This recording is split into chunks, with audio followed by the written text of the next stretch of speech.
was right away in the beginning when devotees were not even ready to recognize Srila Prabhupada's position. Whenever it came to Bhaktisiddhanta Maharaj, they saw Srila Prabhupada going through immense emotional situations. Started right away with the fact that Prabhupada was stressing in his early lectures that one has to accept the spiritual master. But these devotees were in such a covered state yet that they asked him, where should we find him? And then Prabhupada never advertised himself. I am the spiritual master. No, instead of that, Prabhupada started to cry in a similar way. And that was before even ISKCON existed. That was not, I think it was before even the foundation day of ISKCON. And these devotees realized, how intense and deep that relationship of Srila Prabhupada to Bhaktisiddhanta Maharaj is. So that's Prabhupada considered like the whole basis of his preaching.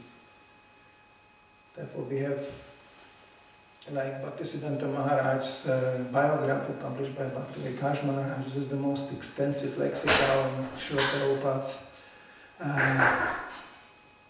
Can you check? That's the most extensive lexicon of Bhaktisiddhanta Maharaj's life, practically.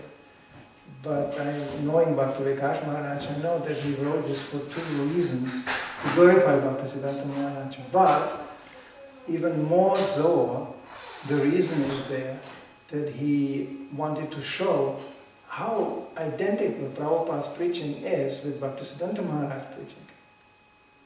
How uncompromisingly loyal Prabhupada was. That actually was the most driving thing behind the whole thing. It took him 20 years to write that biography.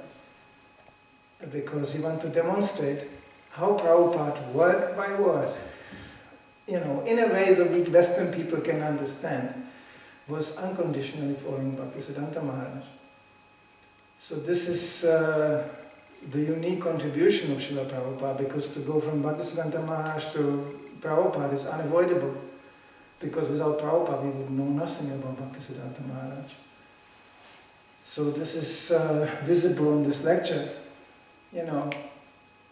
that Srila Prabhupada didn't even perceive his own disciples as the result of his own preaching. I did it, look, because I came here. And I spoke to them and they joined. Prabhupada never thought really like this. He thought that everybody coming to Krishna consciousness is Zen by his spiritual master. And I was personally perceiving it in Srila Prabhupada's presence. That's why also Prabhupada extended to us such an unproportional respect, which we absolutely didn't deserve. We were so coming from such a fallen state. And when you see how Prabhupada is relating to his disciples in a correspondence, you can find it like in the letters also, in what kind of dignified and serious way he responds to the disciples. And sometimes in what kind of undignified and unserious way he was treated by the disciples. It is most obliging, This is a really sign of a very powerful Vaishnava. So he can address even most foreign person with such a dignified way that that person becomes so obliged that he actually changes kind of behavior. Prabhupada demonstrated when he was already alone sitting in that flat in New York, writing his Bhagavad Gita in a most fallen place. Prabhupada said sometimes while writing, I could hear the sound of urine on my door. Because the house was full of these drunkards and these bums and these incredible people. Prabhupada said sometimes I could hardly open the door, they were lying there in a hallway, But Prabhupada said, I was always comfortable.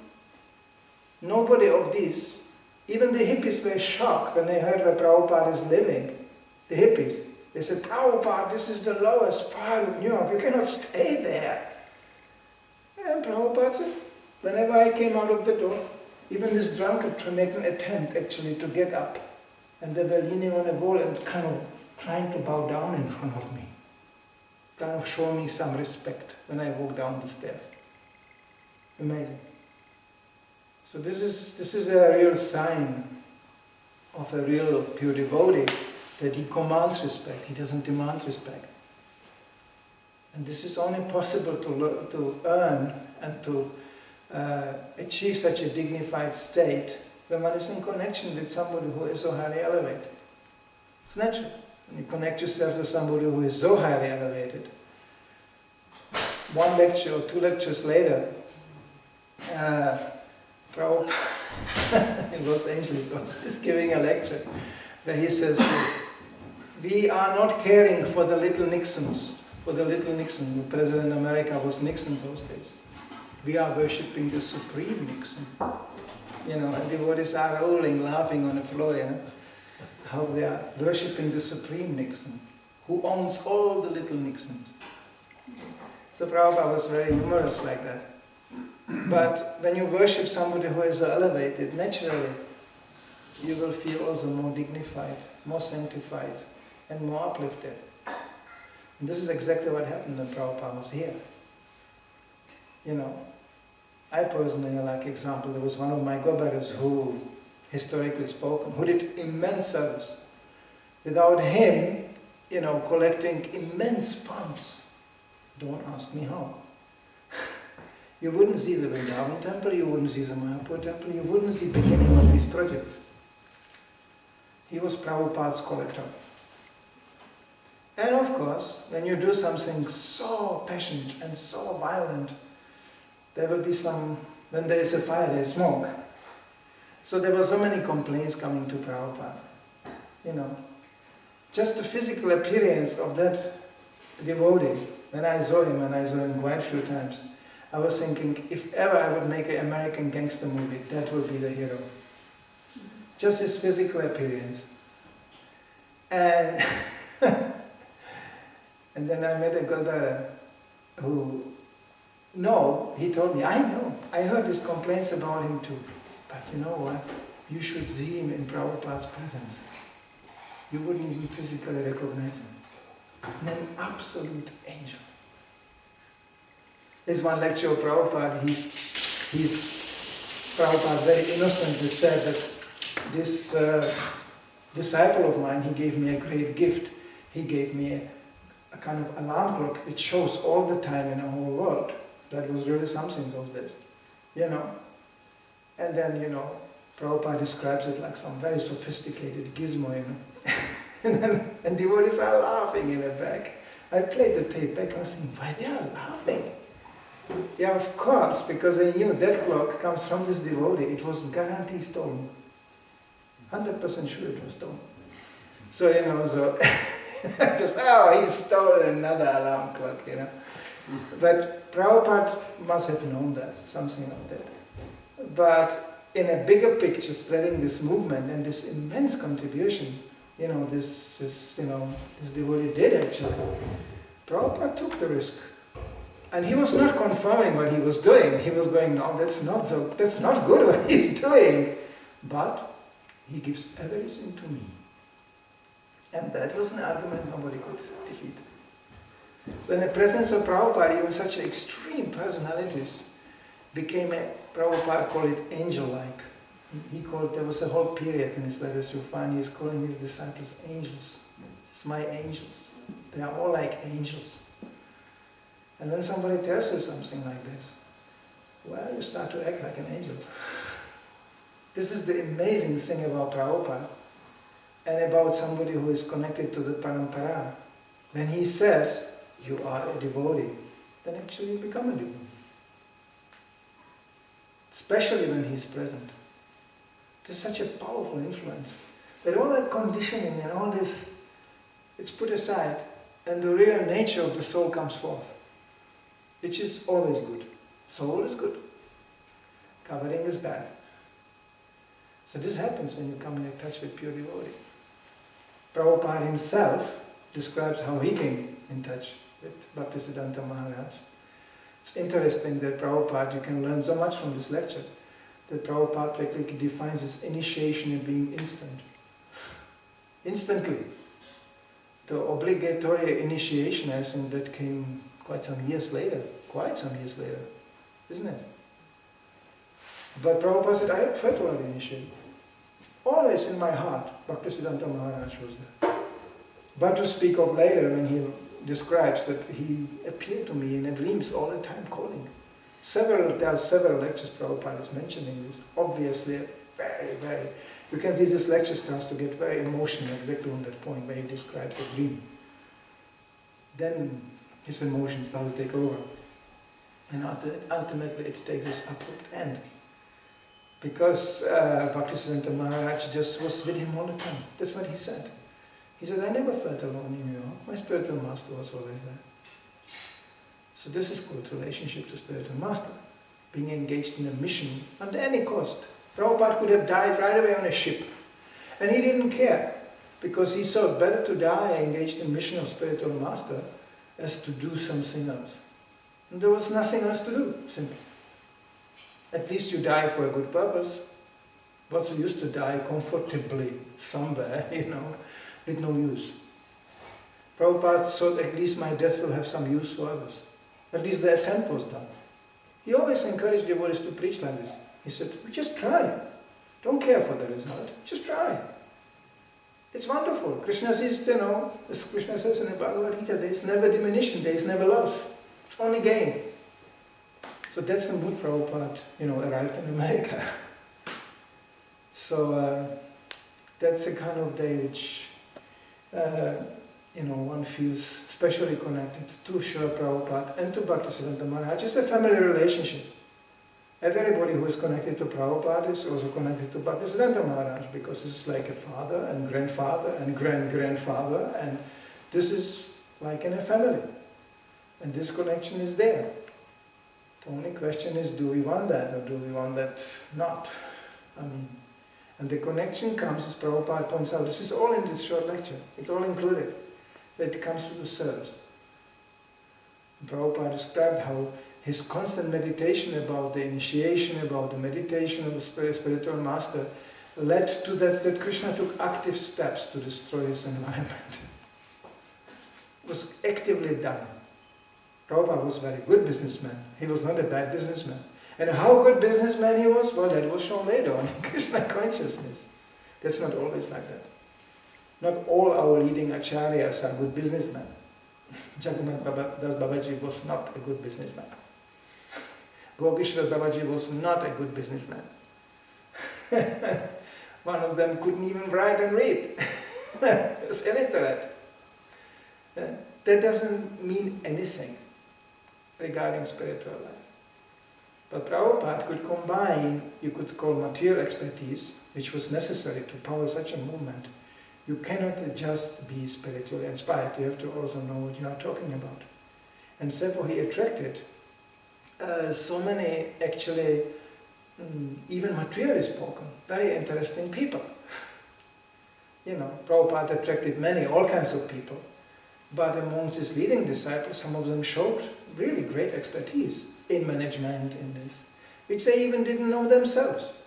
So only in connection with Prabhupada, they discovered actually what they can handle. The challenges were immense. Here we have a challenge to manage, 3.5 devotees. These devotees were entrusted with responsibilities to manage 3,500 devotees. Projects which we cannot picture in our dreams. Of a size, money going around, devotees surrendering right and left. Of course, when such an explosion takes place, then there is also many problems coming along with that. And all these problems end up on Prabhupada's table every day. Essentially spoken, there is a little secret. This movement was not spread by many devotees. This movement was spread by quite few devotees. The essential, hardcore of the devotees who are powering this movement on this planet were not that many. And you can see how personally Prabhupada relates to them in his letters, And And then of course there were so many devotees who came and eventually left even again. Prabhupada said that happens when you preach, people come, people go. But those who really carried and took upon themselves the burden of which Prabhupada entrusted them with no preparation. Those days when you were 2.5 years in Krishna consciousness, you were considered a senior Vaishnava. And some of the devotees, I mean, how long does it took? Let's say somebody joined, somebody joined like me, 72. You know what? By 77, he was a guru. How much is this? 5 years? Just imagine you join the Hare Krishna movement and 5 years later you are a guru. And not guru of 2 disciples. No. And you have a movement with 4,000 people. Something like that, approximately. Which all see you as non-different from Srila Prabhupada. Imagine the responsibility. Just picture yourself in that position. Standing there, just... One of my godbrothers, when the first Guru Puja was performed to him, you know, because it was concluded that even the level of worship cannot be diminished. So these 11 Gurus were treated the same way like Prabhupada was treated. Same opulence, same surrender, same worship. I mean, they got like $1 million donation for the breakfast. That was the mood those days. I'm quoting an incident of Italy, it's not a joke. They were treated like... And I remember the Godbrother I was most close to at that time. I mean, they built a Vyasasan for him, Prabhupada had in Germany, that kind of Vyasasan, and his Vyasasan was also the same size. And he got very upset. It was made from marble. So he forced the builders to cut that Vyasasan down. So it's, you know, I remember him kneeling on the floor and measuring today. It's at least this piece smaller, as lower as Prabhupada. When the first Guru Puja was performed, it was still mixed. Can you imagine? I mean, he had the disciples already then. Immediately people wanted to get initiated. So this is like Prabhupada, you know, the power of this. I want to join this movement. It was still there. They want to get initiated. But, like example, many or the first of this first generation of his disciples, where I got the first initiation from Srila Prabhupada, actually they were godbrothers, but the second initiation they got from him. You know, so they became disciples. So how do you switch from a godbrother to a disciple? You can picture it into your, you know, godbrother relationships. Your godbrother suddenly becomes your guru. Not easy. Actually, as a matter of fact, it hardly ever worked out. It's very difficult for these devotees to handle that shift. And there were much more challenges coming up. Devotees expecting you to perform the same thing Prabhupada did. Hey, spread Krishna consciousness all over the world. Prabhupada did that. Hey, print millions of books. Prabhupada did that. Believe me or not, these devotees were actually doing that initially. And they were doing things nowadays hardly anybody can imagine. The power of Prabhupada was there, still. And it's still here today. For anybody who wants to actually be connected to Bhaktisiddhanta Maharaj and Prabhupada, it is here, it is possible. But how we do that? And this happens by sincerity and unconditional attitude. Because these devotees have no conditions. I remember our first GBC, you know, in Scandinavia and in Germany, arriving in Germany. He came from India serving Prabhupada as a personal servant. I mean, he was sick. He looked like walking death. By seeing him, we were going, oh, wow, who is this? But I saw him serving from morning to the evening. Sometimes I found him in Gamsha sitting behind his table 4 o'clock in the afternoon. And I asked, what happened? He said, I don't know. I got up in the morning, you know, the Gamsha, I wanted to go to take a shower and the telephone was ringing. So I answered the telephone and then another telephone was ringing. And then, and then he came in and wanted something and he asked me this and asked me that and it was 4 o'clock in the afternoon. He didn't make it even to the shower in the morning. I asked him, did you eat something? And he said, I don't know. I don't know. Did I eat really something or not? He said, this was going on all the time. There were so many things going on. You know, it was such an action. It was still like from the volcano Prabhupada released, you know. You were just swimming in it and flying in it. So this is all generated actually by Bhaktisiddhanta Maharaj, who picked up the flame from Bhaktivinoda Thakur and who had first time a really serious plan how to go to the West, how to actually come to the Western countries, which was never done before. This level of Vaishnava, you know, and Vaishnavism and Bhakti Yoga, this was never practiced in West before like this, ever, in the history of this planet, basically. Even in Vedic times, these regions here, this was the regions of tribes and hunas and, you know, and all this. Maybe they were reached by some messengers to send some offering for the Rajasuya Yagya, which was actually of a global nature. So maybe that was their participation in Krishna consciousness, but otherwise, there are not even that many people living here in these regions. And now we are sitting here and we have Bhagavad Gita and we are talking about Bhaktisiddhanta Maharaj. And this is materially spoken totally unreal. It shouldn't be here like that. We shouldn't be here even thinking about Krishna. This is not possible. But as Prabhupada finally points out, by the power of Bhaktisiddhanta Maharaj, we actually, you know, dragged towards Krishna consciousness, you know, showing any level, some level, any level of interest. It's very, very spectacular. So that's what we can call wonderful. Even Prabhupada said, one day is only for fools. There's always a reason for everything. So, but from a material point of view, it's a real magic that we are able to sit here and speak about Srila Prabhupada and Bhaktisiddhanta Maharaj. Some comments to this talk.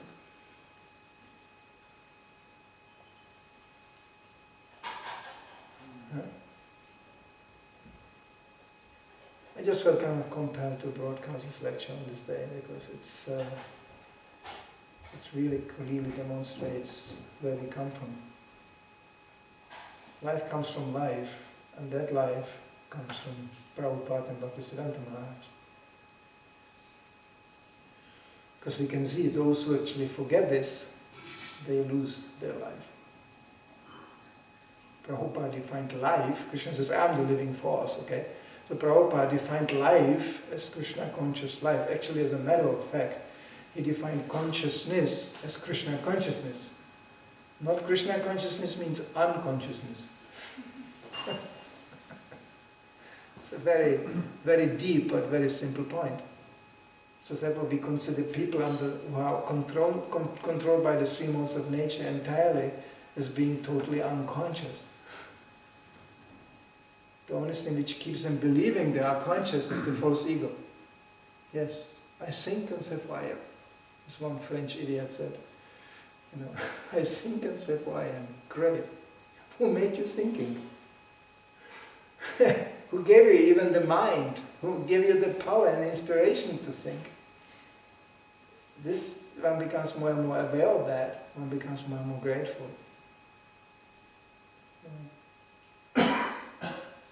So all this flopping we do the whole day with the three modes, and you know, and we are happy and angry and not happy, and this is all just flopping, like a fish out of water which just flops like this. But the real life, that's actually this life which is spiritually motivated. As soon as one comes into the spiritual stream and gets back into that water one came from, which is the nature of the fish, then one starts to live and one becomes also conscious. Huh? I was just thinking, I many times heard this quoted by Bhaktisiddhanta Saraswati Maharaj. Whenever someone would go and distribute just a few magazines, he would be extremely happy. But he also manifested this mood like Srila Prabhupada had, where he was like demanding more from his disciples, like this question, the double-it technique. Well, he was preaching in India, you know. So India is a little bit different environment. Prabhupada, actually, to be quite honest, we found it quite, Prabhupada didn't expect book distribution becoming so big. He started to push by the time he realized that we are on the right track, yeah. In the beginning, when you study his letters, he was even not really thinking his disciples could do some book distribution, so he's planning how to sell the books through book companies and through shops and commercially. Somehow or other, he said, these books have to be spread. But then when he saw, some disciples took it kind of finally seriously, the books are already printed. And they took it, and they tried to distribute 1, 2, and they came back completely mad. You know, completely crazy. They were so ecstatic that nobody ever saw anything like this. This went like fire. Within half a year, the whole ISKCON was on book distribution. And it was, I don't think this was planned by Prabhupada. Prabhupada just go, that's where we go. And then he started pushing. But he made always very clear, this is the wonderful service you do for me, distributing these books. But he was not giving any mantra for that, or quotas, or nothing. But he was doing book distribution himself, even before ISKCON existed. Because the books he brought to New York, he distributed himself. He lived from that. You know, distributing his Bhagavatam printed in India, in American bookshops. Pretty daring. Brahmota Prabhupada, chief BBT man, once holding this book, you know, from Prabhupada. Said, pretty daring publication. Because the editing and the quality, oh Krishna, you know, the lines goes like that, you know, and in India they don't take this thing so seriously, you know. And Prabhupada was boldly approaching in the shops and selling these books. Devotees found these books later in a shop, when they were trying also to go in the shops and distribute whole sets of Bhagavatam. But the mood was clear. Bhaktisiddhanta installed printing presses behind the altar. You know what that means for these brahmanas?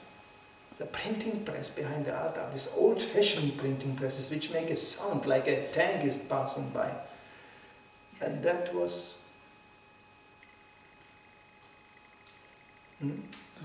What do you think, what was the most important contribution of Bhaktisiddhanta Saraswati to Chaitanya's mission? Preparing it for the Western ground.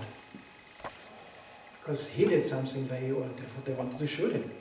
Because he really showed that this Brahminical version of Krishna consciousness, no. How many times Prabhupada quoted this with Jiva Goswami? That everything what can be used for Krishna has to be used for Krishna. Rupa, isn't it? And that was Bhaktisiddhanta's line. Sannyasi should never walk, you know, he should never drive in any vehicle. He should only walk. He put his sannyasis on motorbikes. You know, this English, these huge machines. In India, never anybody saw sannyasi on a motorbike. It was a scandal. Sannyasi should never wear three kinds of dress. Kopina, that's one thing. Dhoti or gamsha, and chador. That's it. And all torn by hand. Because sewing means woman. That's it. And then you have a picture of Bhaktisiddhanta in this fancy English dress, you know, and leather shoes, and preaching to the governor. What a shock! How deviant. Then initiating women. Oh, this was not done before. So he started the Brahmin initiation, isn't it, for that? Yeah. Yeah? Oh, the Brahmins were going up the palm trees just by seeing this. But no Brahmins drink. You know, initiating first-time Western disciples. It's stated in the Shastra, those people behind that big water, they're all obnoxious.